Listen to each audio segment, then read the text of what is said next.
May mga nangyari ring aksidente sa Luzon, sa Calauag, Quezon. Nagkarambola ang 3 sasakyan. 4 ang namatay habang 25 ang nasugatan. Makibalita tayo kay Joy Segi ng GMA Dagupan.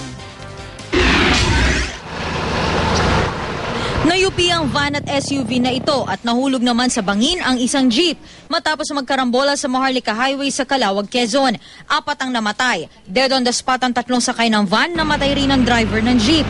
25 naman ang nasugatan. Nananatili sa ospital ang ilan sa kanila dahil sa tindi ng mga tinamong sugat.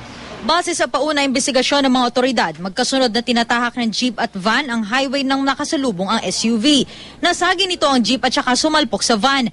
Hawak ng pulisya ang driver ng SUV na nahaharap sa patong-patong na reklamo. 2 naman ang patay sa banggaan ng motorsiklo at bisikleta sa Santiago City, Isabela. Ayon sa pulisya, nabangga ng motorsiklo ang likod ng bisikleta. Tumilapon ang nakasakay sa bike. Habang nahulog naman sa kalsada ang rider ng motorsiklo at nabagok ang ulo. Inaalam pang sanhi ng aksidente.